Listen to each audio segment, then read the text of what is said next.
Praise the Lord. Hallelujah. அன்பு தகப்பனே தேவா, நாளைக்கு வேண்டி செலுத்துகிற மாட்டோம். இதுவான வல்லமை ஆற்றல் வளம் அன்றைய நாள் தோறு குடியிருக்கிற வேலை நீராக ஒவ்வொருவருக்கும் அந்த வல்லமை ஆற்றல் அபிஷேகம் கிடைக்க மாட்டோம். இதோ வந்து ஒவ்வொரு ஆசீர்வதிக்கிறார்கள். இதோ நாங்கள் ஒருமனப்பட்டு இதோ கூடி வந்திருக்கிற மாட்டோம்.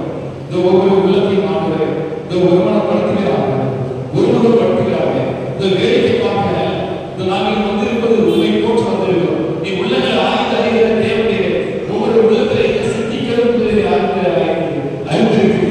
ஆனால் உங்களை நோக்கி பார்த்தவர்கள் தான் மனுஷன் அடைந்தது சொல்லப்பட்டிருக்கிறது. உங்களை நோக்கி பார்த்த மனுஷன் அடைந்தார். ஆனால் இங்கே வந்து பராக்கு பார்த்தவர்கள் அல்ல வந்திருக்கிற ஒவ்வொரு நாளும் நாங்கள் உங்களுடைய வார்த்தையை கேட்டு வந்திருக்கிறோம். கைத்தட்டி பாடும் பொழுது ஆடவர்கள் என்ன நடக்கிறது என்பதை அபிஷேகம் நடக்கிறது, வல்லமை நடக்கிறது, உங்களுடைய நீ இடையே வருது என்பதை மக்கள் புரிந்து கொள்ள செய்கிறார்கள். வந்திருக்கிற ஒவ்வொரு மாநில ஆசிரியர்கள் வார்த்தையை கொடுக்கிற சகோதரி ஒரு பாக சமர்ப்பிக்கிறோம். ஆண்டவர் வழியாக பேசுகிறார்கள். ஆண்டவர் பேசி அந்த வார்த்தை வல்லமை ஒவ்வொருவரும் ஆண்டவரை இறங்கி வார்த்தை அவர்களுக்கு 60, 30, 40 ரூபாக ஆசீர்வாதத்துக்கு வழியாக செய்கிறார்கள். இயேசுவின் நாமத்தில் ஜெபிக்கிறோம். ஜெபத்திலே ஆமென், ஆமென். Praise the Lord. ஹalleluya.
கடவுளை புகழ்வது யாருக்கு பிடிக்காது? சாத்தானுக்கு பிடிக்காது, சாத்தானுடைய சீடர்களுக்கு பிடிக்காது. எத்தனை பேர் சாத்தானுடைய சீடருக்கு கை தூக்க பார்ப்போம்? என்ன ஒருத்தர் கை தூக்க மாட்டேங்கிறீங்க? இயேசுவின் சீடர்கள் கை தூக்க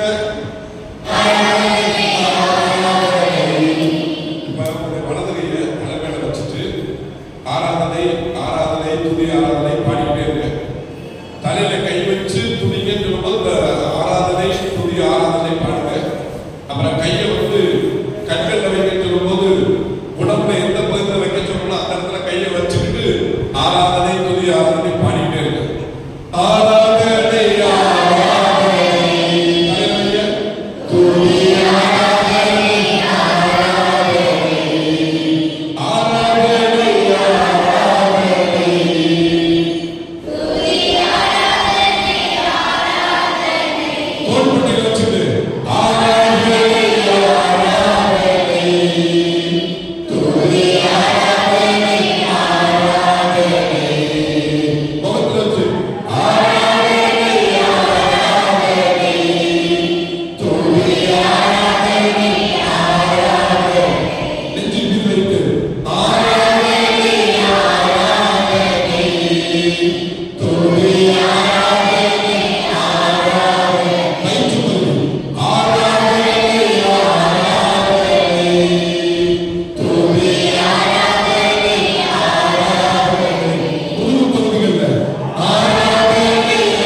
இயேசுவுக்கு நன்றி.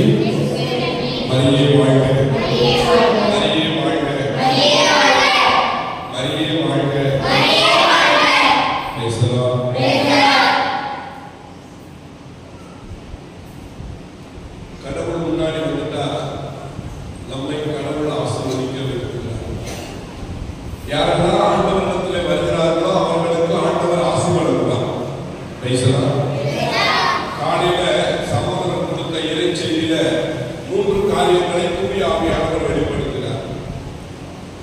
சகோதரர் கொடுத்த செய்தியில 3 காரியங்கள். ஆண்டவரை தேடி வருகிறவர்களுக்கு ஆண்டவர் ஒன்று தம்மிடம் வருகிறவர்கள் மேல் அவர் கரத்தை வைத்து ஆசீர்வதிப்பார். ஆண்டவரிடத்தில் வருகிறவர்களை அவர் என்ன செய்வாரா? கரத்தை வைத்து ஆசீர்வதிப்பார். இரண்டாவது என்ன செய்வார் அப்படின்னா, அவங்களுடைய உடலுக்கு என்ன தேவையோ, உணவு தேவை சிறப்பா அது ஆசீர்வதிப்பார். இந்த மாதிரி இறைவார்த்தை பகிரும் போது சாத்தாய் ஒரு நோய் கூட வராது. இன்னைக்கு நோய்கள் வர்றதுக்கு காரணம் என்ன? ஆண்டவருக்குள்ள மக்கள் மகிழ்ச்சியா இல்லாதனாலதான் நோய்கள் வருது. பிரஷரா இருந்தாலும் சரி, ஹார்ட் அட்டாக்கா இருந்தாலும் சரி, ஹார்ட் அட்டாக்கா இருந்தாலும் சரி, கேன்சர் நோயா இருந்தாலும் சரி, கர்ப்பத்தில் இருக்கிற குழந்தை பாதிக்கப்பட்டாலும் சரி, எந்த நோயா இருந்தாலும் மன ரீதியான பாதிப்பு. இந்த மன ரீதியான பாதிப்பு எப்ப வருது அப்படின்னா, எப்பொழுதும் மனிதன் ஆண்டவரை விட்டு விலகி தூரத்துல போறானோ அப்பதான் உள்ள வருது. பேய் பிடிக்கிறதுக்கு காரணம் என்ன? அவன் ஆண்டவருக்குள்ள மகிழ்ச்சியா இல்லாம உலகத்துக்குள்ள மகிழ்ச்சியா இருக்கும் போது உலகத்தின் சாத்தான் அவனை ஆட்கொள்கிறான். இத மருத்துவர்கள் என்ன சொல்றாங்க? உள்மன காயம் அப்படின்னு சொல்றாங்க. ஒரு அம்மாவுக்கு பேய் பிடிச்ச ஆடுச்சு. என்னடா அது சொல்லி கோயிலா போய் வந்துருச்சாங்க, அடிச்சாங்க, பிடிச்சாங்க, கொலையில அடிச்சாங்க, எல்லாம் பண்ணி ஒன்னாக ஒரு கயிறு ஒண்ண வந்துச்சு, கட்டி விட்டாங்க. அதுலயும் தெரியாது இதுக்கு என்ன காரணம் அப்படின்னு சொல்லி கேள்விக்கு மேல கேள்வி கேள்வி கடைசியில டாக்டர் கூட்டிட்டு போனாங்க. அந்த மாதிரி ராத்திரி எல்லாம் எடுத்து உட்கார்ந்துட்டு அழுது, முடியெல்லாம் டப்பம் எடுத்து நிக்குது, எதிர்த்து திட்டு நடு ரோட்ல அப்படியே ஓடுது. இப்படி வருது. காரணம் என்ன? மருத்துவர்கள் கண்டுபிடிக்க முடியல. மருத்துவர்கள் கடைசியில் என்ன பண்ணாங்க? ஊசியை கொடுத்தாங்க, மாத்திரையை போட்டாங்க, 6 மாசம் தூங்க வச்சு கொண்டு வாங்கட்டாங்க. மருத்துவரால் என்ன செய்ய முடியல? பேய் சொல்ல முடியல. ஏன்னா அவங்க படிப்பு வந்து பேய் நம்பாது. உள்மன காயம், அந்த உள்மன காயத்தை ஆற்ற முடியல அவங்களால. அப்ப கடைசியில் என்ன பண்ணாங்க? கோயிலும் பார்த்தாச்சு, பூசாரியும் பார்த்தாச்சு, மருத்துவரையும் பார்த்தாச்சு, நோய் நீங்கல.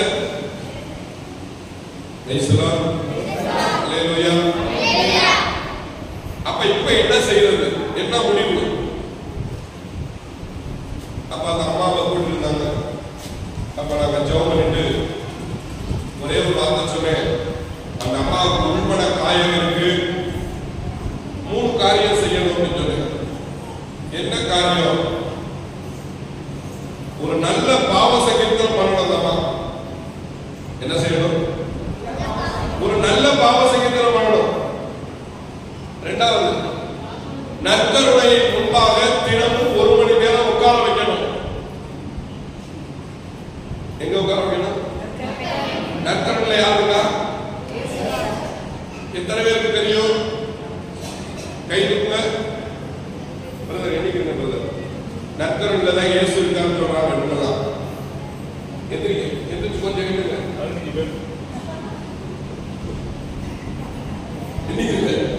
கை தூக்குங்க. இயேசு தான் நற்கருணையில இருக்கான்னு சொல்றவங்களை கை தூக்குங்க. இப்ப மணி இல்லை. சொல்ல கை தூக்குங்க. கை தூக்குங்க. சொல்ல இயேசு நற்கருணையில தான் இருக்க. பேசலாம். இப்படி சொன்ன உடனே 3 சகோதரிகள் சபையில வந்துட்டாங்க. போச்சு நம்ம அல்லாவது அவர் பாட்டு உட்கார்ந்தா போச்சு அப்படின்னு பணத்தை கையில் இறங்கிடுச்சு. பேசலாம். நம்ம ஆண்டவர் நற்கருணையில தான் உயிரோடு. பேசலாம். எல்லாம் சொல்ல நம்ம ஆண்டவர் இயேசு ஆண்டவர் நற்கருணையில தான் உயிரோடு இருக்கிறார். அப்ப நீங்க வந்து நற்கருணை தினமும் 1 மணி நேரம் அந்த பொண்ணை உட்கார வைக்க இரண்டாவது இப்பதான் மாத்திரை கொடுத்தேன். என்ன மாத்திரை? இறை வார்த்தை. நோயையும் பேயையும் உள்மன காயங்களையும் ஆற்றுகிற சக்தி படைத்த ஒரு மாத்திரை இருக்கு அப்படின்னா அந்த மாத்திரை என்னது? இறை வார்த்தை, கடவுளுடைய வார்த்தை. அந்த வார்த்தையை கொடுத்தேன். என்ன வார்த்தை அப்படின்னா 1 யோவான் 4ஆம் அதிகாரம் 4ஆவது வசனம். அந்த வார்த்தை என்ன சொல்லுது அப்படின்னா, இந்த உலகத்தில் இருக்கிறவனை விட என்னில் இருக்கிற இயேசு கிறிஸ்து பெரியவர் அப்படின்னு சொல்லுது. எல்லாரும் சொல்லுங்க, இந்த உலகத்தில் இருக்கிறவனை விட எனக்குள் இருக்கிற இயேசு கிறிஸ்து பெரியவர்.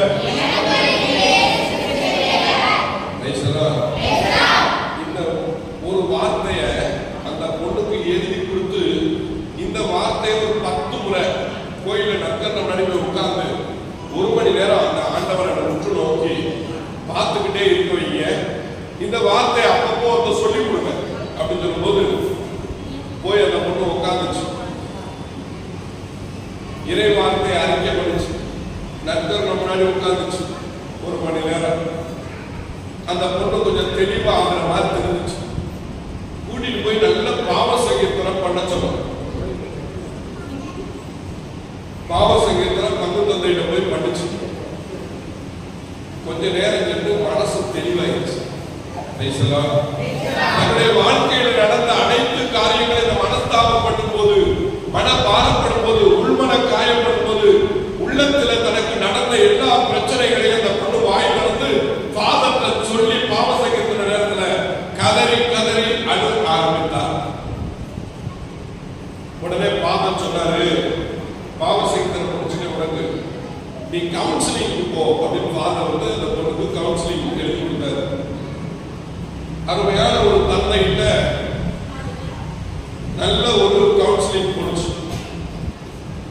அந்த பொண்ணுக்குள்ள இருந்த அந்த உள்மன காயம் மாற்றப்பட்டது.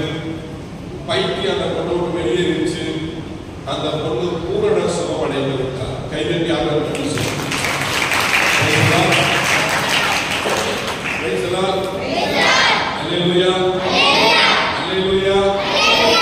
இதை ஏன் நான் உங்களுக்கு சொல்றேன் அப்படின்னா, இன்னைக்கு உலகத்துல நிறைய பேரு உலகத்துல அறிவாளிகள் இருக்கிறார்கள், புத்திசாலிகள் இருக்கிறார்கள், மந்திரவாதிகள் இருக்கிறார்கள், மாயவித்தைக்காரர்கள் இருக்கிறார்கள். கடவுளுடைய அருளை பெற்றவர்கள் மிக சொற்பமாய் இருக்கிறார்கள். நோயை போக்குகிறவர், விடுதலை கொடுப்பவர், வாழ்வு கொடுப்பவர், கடவுளுடைய ஆசையை பொழிபவர் உங்க மத்தியில இருக்கிறாரு. அவரை குறித்து நீங்க தெளிவா புரிஞ்சுக்கிறல அப்படின்னா, அவரை குறித்து நீங்க சரியா அறிந்து கொள்ளவில்லை என்றால் உங்க வாழ்க்கையில இருள் என்பது நீங்கவே நீங்கள். அந்த பொண்ணுக்கு எத்தனை பேர் ட்ரீட்மெண்ட் எடுத்தாங்க, பெரிய பெரிய டாக்டர் எல்லாம் பார்த்தாங்க, பெரிய பெரிய மந்திரவாதி எல்லாம் பார்த்தாங்க, ஒன்றும் சொற்பமாகல. அந்த பொண்ணை கொண்டுட்டு வரும்போது அந்த பொண்ணு என்ன நிலைமையில இருந்துச்சுன்னு இன்னைக்கு என் கண்ணுக்கு முன்னாடி இருக்கு. அந்த பொண்ணுக்கு ஜெபிக்க ஆரம்பிச்சோம். தூய ஆவியானவரே உதவி செய்யன்னு ஜெபிக்க ஆரம்பித்தோம். கடவுளுடைய ஆவி வெளிப்படுத்தினார். இது வந்து பேய் உள்ள, நோய் உள்ள, இது உள்மன காயம். காரணம் என்ன? கணவனும் மனைவி கொஞ்ச நாள் பேசாம இருந்தது விளைவு. கணவன் மனைவி பேசாம இருந்தாங்க, பைத்தியமாயிட்டாங்க. நிறைய குடும்பங்கள்ல வீட்டுக்காரர் பேசுறேன்னா குடும்பத்துக்கு என்ன செய்யுது? மனசுக்குள்ளேயே அப்படியே புரிஞ்சு புரிஞ்சு புரிஞ்சு பைத்தியமாகும். நிறைய கணவன்மார்கள் பைத்தியம் அடைகிறாங்க மனைவி பேசாததால. நல்ல குடும்பத்தை சொல்றேன், நாதாரி குடும்பத்தை சொல்றேன். மனைவி பேசல அப்படின்னா நல்ல குடும்பத்துல பிறந்தவன் என்ன செய்வான்? அழுது குழம்பி 4 பேரை கூப்பிட்டாது பஞ்சாயத்து வச்சாது மனைவியோட சேர முயற்சிப்பான். நாலாரி குடும்பத்தில் பிறந்தவன் என்ன செய்வேன்? அவன் போனா என்ன நம்ம சேர்த்துக்குவோம் அப்படின்னு போய் வியாதியை வாங்கி தெருவில் போய் பைத்தியமா அவன் அடைஞ்சது. ஒன்று தெரிஞ்சுக்கிறீங்க, தூய ஆவியானவர் திருவருட்சாதனத்தின் வழியாக நமக்குள்ள செயல்படுறார். யார் நமக்குள்ள செயல்படுறா? தூய ஆவியானவர். நீங்க எல்லாம் தூய ஆவியை பெற்றுக் கொண்டீர்களா? எத்தனை பேர் பெற்றுக் கொண்டிருக்கிறீர்கள்? கை தூக்க பார்ப்போம். தூய ஆவியை பெற்றுக் கொண்டவர்கள் கை தூக்குங்க. எண்ணிக்கை ஒரு ஆள் கூட நம்பிக்கை கூடாது. எல்லாம் கையை தூக்க. பரிசு கொடுக்க போறேன். தூக்குமா தூக்க வேண்டாமா? கை சோர கை தட்டி ஆரம்பிச்சு தூய ஆவியை பெற்றுக் கொண்டிருக்கிறீர்கள். பக்கத்தில் உள்ள பார்த்து சொல்லுங்க. நீங்க சொல்லுங்க, பக்கத்துல கையை பிடிச்சு சொல்லுங்க. பக்கத்தில் உள்ள கையை பிடிமா? வீட்டுக்கார கையை தான் பிடிப்பேன் சொல்லாம பக்கத்தில் உள்ள கையை பிடிக்க. கை இருக்கா இல்லையா? நீங்க பக்கத்துல சொல்லுங்க. திருமுழுக்கின் வழியாக தூய ஆவியை பெற்றுக் கொண்டிருக்கிறீர்கள். அப்புறம் எப்ப தூய ஆவியை பெற்றுக் கொண்டோம்? அப்புறம் எப்ப தூய ஆவியை பெற்றுக் கொண்டோம்? Very good. சோர கைதுங்க. எப்போலாம் நற்கருணை உட்கொள்றோமோ அப்போலாம் தூய ஆவி நமக்குள்ள உள்ளுயிராக புறப்பட்டு வருகிறார். அதனாலதான் திவ்ய நற்கருணை வாங்கும் போது பயபக்தியோட நன்றி சொல்லிக்கிட்டே இருந்து நற்கருணை வாங்கணும். நற்கருணை வாங்கிட்டு போல அப்படி சிரிச்சுக்கிட்டு போகாம நற்கருணை வாங்கணும்னா நன்றி இயேசுவே, நன்றி இயேசுவே, நன்றி இயேசுவே போய் தனியா உட்கார்ந்து நற்கருணை வாங்குறதோட ஜெபம் பண்ணினா உங்க தேவைகள்லாம் சந்திக்கப்படும். உங்க தேவைகள்லாம் ஆண்டவர் சரி செய்வார். அப்புறம் மூணாவது, தூய ஆவியானவர் நமக்குள்ள வந்து உறுதியா செயல்படுறார். அப்படின்னா எப்ப? உறுதி பூசல் வழியா. அண்ணா சத்தமா சொன்னாரு. கை தட்டி ஆண்டவர்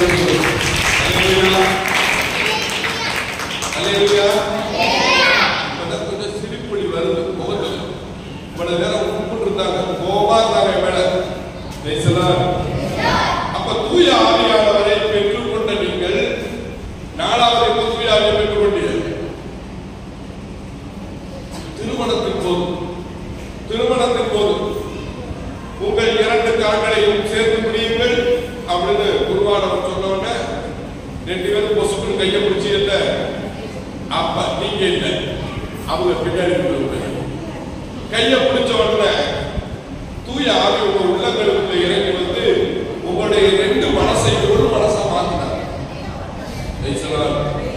அதுலதான் நீங்க ஒருமணம் பண்ணீங்க.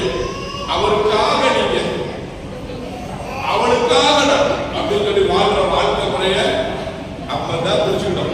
நீங்க யார் செயல்படுறா? யார் செயல்படுறா? தூய ஆவியானவர். அப்ப தூய ஆவியானவர் நமக்குள்ள இருந்து நம்ம வழிநடத்துறார் அப்படின்னா நம்ம என்ன செய்யணும்? அவரோட இணைச்சு வாழ கத்துக்கணும். எடுங்க, புத்தகத்துல எடுங்க.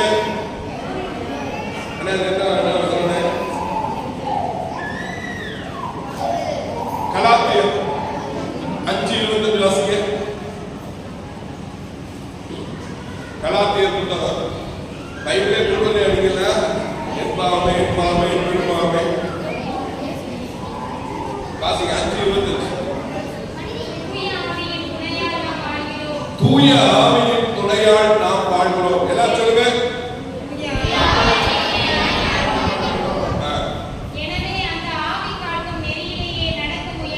எனவே அந்த தூய ஆவியானவர் காட்டக்கூடிய வழியிலே நாம் நடக்க முயல்வோம். தூய ஆவியானவர் காட்டுகிற வழியில நம்ம நடக்கிறோமா நடக்கலையா? நடக்கிறோமா? தூய ஆவியானவருடைய வழியில யாராவது நடந்தாங்கன்னா அவங்க என்ன செய்ய மாட்டாங்க? உலக பிரகாரமான ஆவிகளோடு இணைந்து வாழ மாட்டாங்க. கெட்ட வார்த்தை பேச மாட்டாங்க. எரிச்சல் அடைஞ்சு குடும்பத்தில் உள்ளவங்களை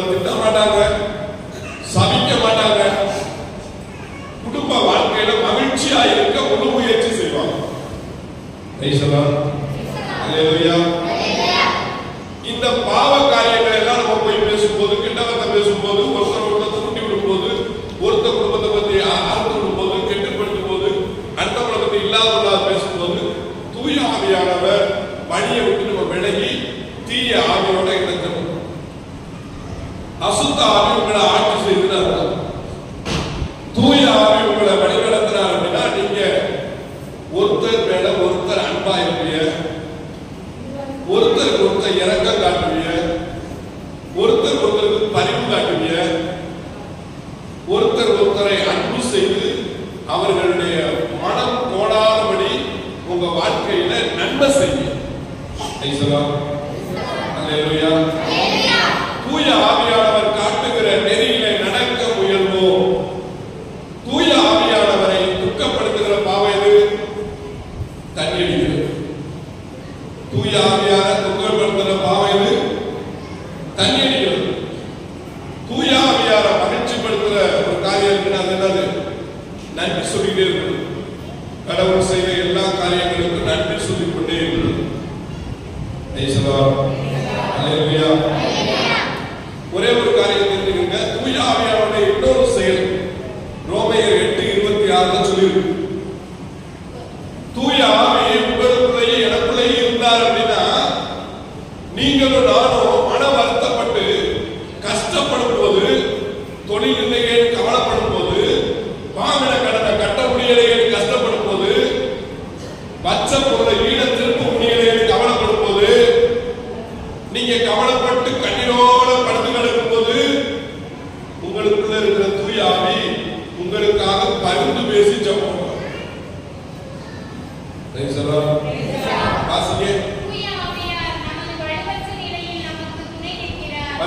தூய ஆவியானவர் நமது வலுவற்ற நிலையில நமக்காக பரிந்து பேசுகிறார். இவர்கள் தொழில் செஞ்சுட்டு வந்த உடம்பு அசதியா இருக்கு, சோர்வா இருக்கு, நீ அதை பத்தி கவலைப்படாத, உடம்பெல்லாம் ரொம்ப வலிக்குது, அதனால கொஞ்சம் போட்டு அடிச்சுக்கிறேன்னு போய் அடிக்கிற, உன்னை விட்டு தூய ஆவி வெளியே போயிடுவார்.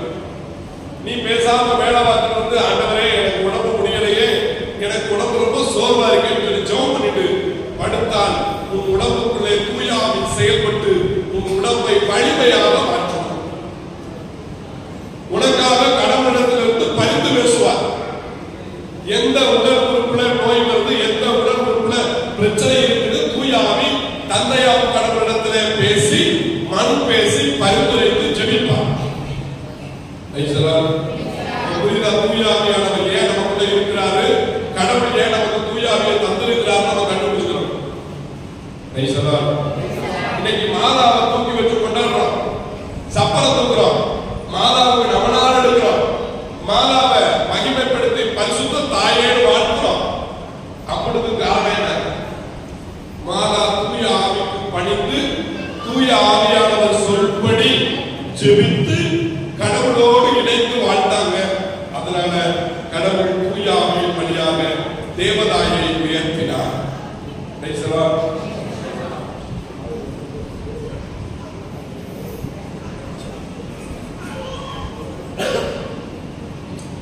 அப்ப தூய ஆவியானவர் நமக்குள்ள வந்துட்டார் அப்படின்னா, ஆவியானவருடைய பரிந்துரை நமக்குள்ள இருக்கும் போது, நமக்காக அவர் பரிந்து பேசும்போது நம்முடைய உடல்ல இருக்கக்கூடிய பலவீனங்களை அவர் மாற்றுவார். தூய ஆவி நம்ம கூட இருந்து நம்மளை வழிநடத்துறதுனால நமக்கு வியாதிகள் வராது, பிரச்சனைகள் வராது, நோய் நொடிகள் வராது, பலவிதமான துன்பங்கள் இருந்து அவர் நம்மை விடுவித்து காப்பார்.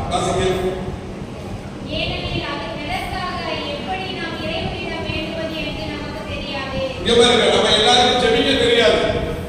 தூய ஆவி நமக்குள்ள வந்துட்டாருன்னா நமக்கு ஜெபிக்க கத்துக் கொடுப்பார்.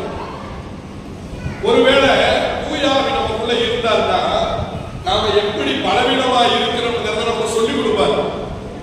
நாம என்னென்ன பாவம் செஞ்சிருக்கோம்னு நமக்கு வெளிப்படுத்துவார். தூய ஆவி நமக்குள்ள வந்ததுனால நமக்குள்ள உடலும் மனமும் தூய்மை அடைஞ்சு கடவுளுடைய ஆசையை முழுமையாய் பெற்றுக்கொள்ளும்.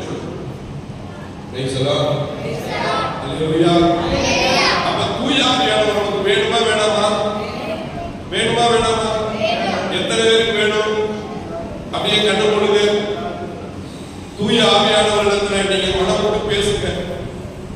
அவரை கூப்பிடுங்க, அவர் உங்ககிட்ட வருவார். தூய ஆவியானவருக்கு பிடிச்ச ஒரு காரியம் என்னன்னா, கடவுளுடைய பிள்ளைகள் எல்லாரும் மகிழ்ச்சியா இருக்கணும், எல்லா பிரச்சனையிலிருந்து விடுதலை பெறணும், நோயிலிருந்து விடுதலை பெறணும், சாத்தானுடைய தொல்லைகளிலிருந்து விடுதலை பெறணும். அப்ப இங்கே தூய ஆவியானவர் உங்களுக்குள்ள இருந்து செயல்பட ஆசைப்படுகிறார். யாரெல்லாம் தூய ஆவியை எனக்குள்ள வாங்க, எனக்குள்ள மகிழ்ச்சியை தாங்க, என்னுடைய உணர்வுகளை தூண்டுங்க, நான் ஜெபத்துல உங்களோட இருந்து சின்ன சின்ன ஜெபங்கள் வழியாக அடிக்கடி ஜெபிக்கிறதுக்கு மூலமாக உங்களை நான் பெற்றுக்கொண்டு உங்களுக்குள்ள மகிழ்ச்சியா வாழணும். அதுக்கு என்னை வழிநடத்தணும். ஜெபம் பண்ணுங்க, அப்படியே கேளுங்க. தூய ஆவியானவர் உங்களை ஆட்கொள்ளட்டும். நீங்கள் எடுக்கின்ற இந்த தவ முயற்சிகள், இந்த தவ காலத்தில் நீங்க எடுக்கிற ஒவ்வொரு காரியங்கள், எல்லா காரியத்தையும் நாங்க பார்த்தோம். தவ காலத்துல இந்த பகுதியில வந்து நாங்க வீடுகளை சந்திக்கும் போது உங்களுடைய வறுமையிலும் உங்களுடைய இயலாமையிலும் நீங்க மகிழ்ச்சியோடு எங்களை உபசரித்து கடவுளுடைய பணியாளர்கள் வந்திருக்கிறார்கள் என்று சொல்லி எங்களுக்கு உதவிகள் செய்தீர்கள், எங்களை ஏற்றுக்கொண்டீர்கள். கடவுளுடைய ஆவி மகிழ்ச்சி அடையும்படி நீங்கள் நடந்து கொண்டீர்கள். உங்க வீட்டுக்கு நாங்கள் வந்து ஜெபிக்கும் போது நீங்கள் எங்களோட ஜெபம் பண்ணீங்க. இது எல்லாம் தூய ஆவியுடைய செயல்பாடு. தூய ஆவியானவர்களுக்குள்ள வந்து தங்கி இருக்கும் போது உங்களுக்குள்ள நிறைய மாற்றங்களை கொடுத்தார். இப்பவும் கூட உங்களுடைய உடல்ல, உங்களுடைய உள்ளத்துல, உங்களுடைய உணர்வுகள்ல தூய ஆவியானவர் செயல்படட்டும். அன்னை மரியாதை எலிசபெத்து சந்தித்தார். எலிசபெத்து அன்னை மரியாதை சந்தித்தார். அங்கே தூய ஆவியானவர் வல்லமையோடு இறங்கி வந்தார். இப்பவும் கூட ஜோவானையில இந்த நவநாள்ல பக்தியோட, பக்தி நிறைந்த உள்ளத்தோட தூய ஆவியாரை என்னை நிரப்புங்க, என்னை வழிநடத்துங்க, என் குடும்பத்தை உங்க கையில ஒப்படைக்கிறேன், எங்களுக்குள்ள வந்து தங்கி எங்களை வழிநடத்தி செல்லுங்கன்னு சொல்லி ஜெபித்து இந்த நவநாட்டு